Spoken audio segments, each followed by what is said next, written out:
Good morning guys, no? Pupunta tayo ngayon sa Taguig. Yung handlebar ko, katulad nito mga naked, i-convert ko sa sports type, no, na handlebar. Yung naka-clip on na siya dito sa may shock niya. Kasi ito is naka-upright position to, naka-naked to eh. Kumbaga naka-design siya para sa mga pang long ride. Tapos sa daily commute para iwas ngalay, you know. So yun yung ano niya, yun yung advantage niya. Ang disadvantage sa naked naman sa ganito, so wala siyang fender sa harap. Bala ko sa yung lagyan. Pag wala ka kasing fender is yung hampas ng hangin salo mo lahat eh. So yun, kasi araw-araw kong dumadaan sa expressway, bali yung hangin sapul sa atin no? So bala ko siyang i-convert sa clip-ons para ano na rin, aerodynamic yung kanyang datingan, para yung posisyon natin is nakayuko na, para ano na rin, kumbaga dagdag power na rin sa ano yun, sa motor, kasi hindi nahampas sa atin yung hangin saka ano, mas ano kasi talaga yung hilig ko, sports type na setup. So itong naked is pagbili kasi ng motor, baga biglaan to eh. So hindi tayo gaano nakapag-isip ng magandang setup. So yung Ninja 400 sana yung gustong gusto ko talaga. Kaso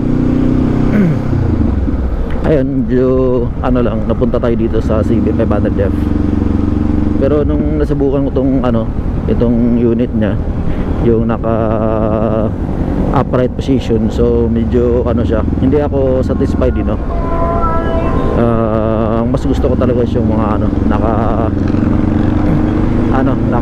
sport type or yung naka aerodynamic type, yung nakayuko. So ayun, bali nag-order ako sa Trayo sa Caloocan ng handlebar na clip-ons na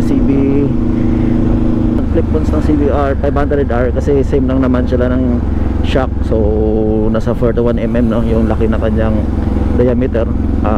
Sukat naman yun, kumbaga yun kasi is parang sport type yung dating yung ito is naked, tapos yung CB monitor, microwave, bagi mga nasira brand, airport, water dispenser, malumang battery ng pagkasal.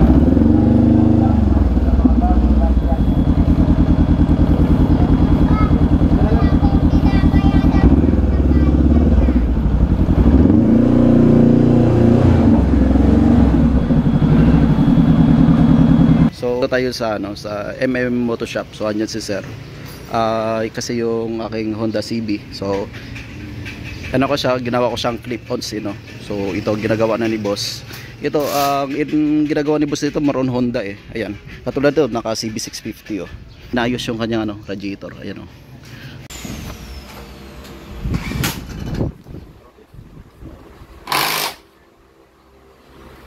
Walang kasi sige lang.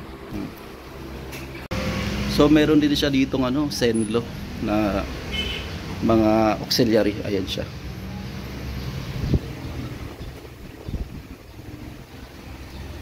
Engine cover meron din, mga pang big bike. Morong big bike sir yung piyesa mo. Oo. So ayan. Yung handlebar na nabili ko is pang CBR. So hindi naman siya naka-design para sa naked. So okay lang.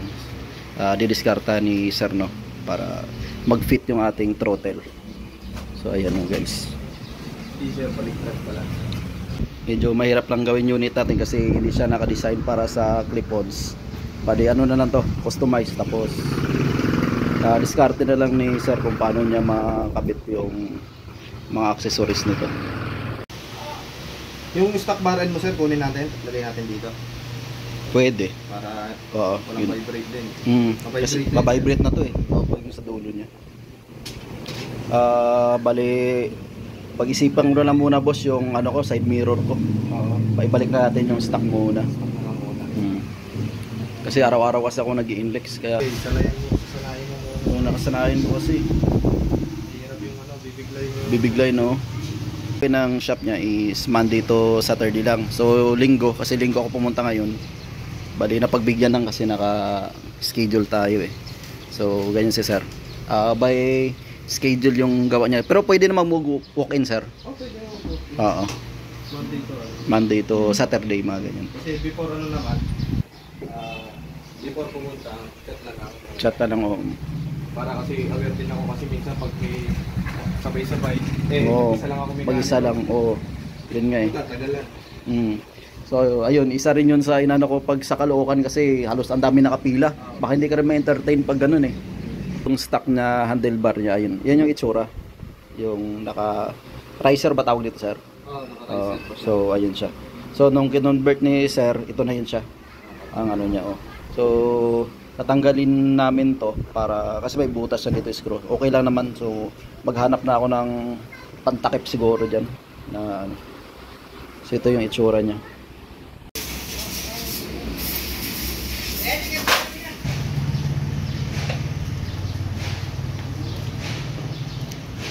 It's almost nasa 80% na tayo ng gawa no. So ito yung ating clip-on handlebar.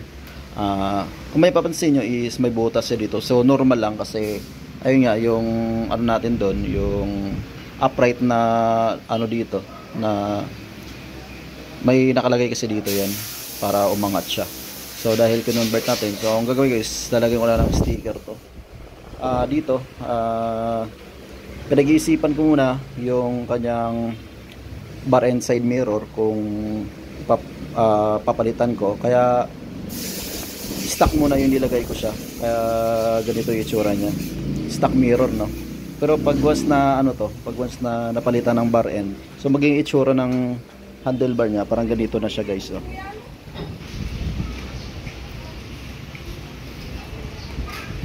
Parang ganito na yung sa CB 650 ito. Naka bar end tong ano niya eh, ito. So 4 fingers pasok pa rin siya sa ano LTO no. Dito. Kaso nga lang parang mas sanayan siguro pag ganito. Lalo na pag naka singit-singit. Medyo hindi subukan ko muna yung stock na mirror. Pero sa stock kasi is more on kabisa ko na eh. Sa ganito kung ganito ipapalagay ko siguro tansyahan lang kasi maninibago ako sa ano eh sa riding position ko lalo na pag naka clip on, so medyo sub-sub. Pwede naman siguro soon mag-upgrade ako ng ganito kasi natutupi siya eh. So ayan, ang pinakabit ko is ano muna, tail tidy, ayan, natutupi, tapos yung kanyang clip-ons. So baka next pag bumalik ako dito kay boss, ang next na ano ko is yung radiator guard, saka yung ano mud guard yung dito na may bibilhin pa kasi dito eh, na parang conversion kit siya, yung para sa spoil na para yung tire hugger dito siya para yung talsik hindi umabot sa likod yun. So dito yun ang design niya is ito, meron siyang sample dito, ayan yung carbon na yan, yan yun nilalagay dyan, tapos para yung talsik hindi siya umabot sa ano dito kasi prone na sa ano lalo pag ulan medyo mano na siya, talsiki na. So once na ito naman pag mamaya pag natapos to, pag ginano na siya, so yung putik is pasok pa rin dito, abot siya dito no. Ayan siya. Ito, ganito pala itsura niya pag natanggal yung kanyang tapalodo sa likod. So sobrang sharp ng ano no. Pointed masyado yung puwet na dito. Ayan. So katulad nyo, kung compare nyo yung likod ng CB500F, ayan, mas matulis. Ito yung CBR naman na isang klase. Ayan siya oh. Medyo ano siya, punggok no, or flat yung dito sa likod niya, yung puwet. Ayan. Malakas. Para sa integrated style, nagbago yung ano niya, yung mas mabilis. Ano yan, pwede natin ibalik yan kaso wag na, okay na yan. Okay na yan, yan. papalitan mo lang ng Relay. Okay na yan. Yung weight kasi, like niya, base right, hazard. Sir, yung standard. Standard, okay. Hindi Ayun, na pwede goods. mo bili sa standard. Oo. Naka-standard pa rin siya. Ayun, ganda. Ayan. Plate light meron din, oh. Iwas huli. Goods talaga.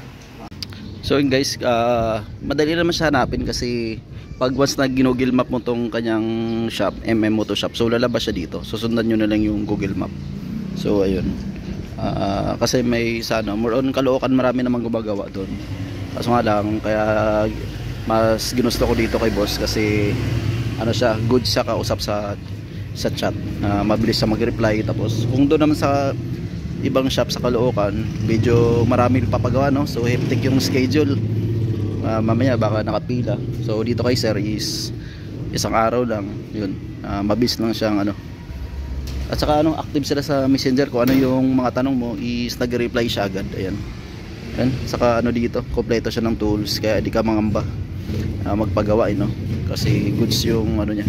Saka makikita mo yung unit is talagang nilagyan niya ng basahan para iwas gasgas, so doon pa lang is na yan, plus point sa akin yan. So tayong mga may mga motor, so alam naman natin na yun sa gasgas masailan tayo. So dito is goods na goods sa kanya.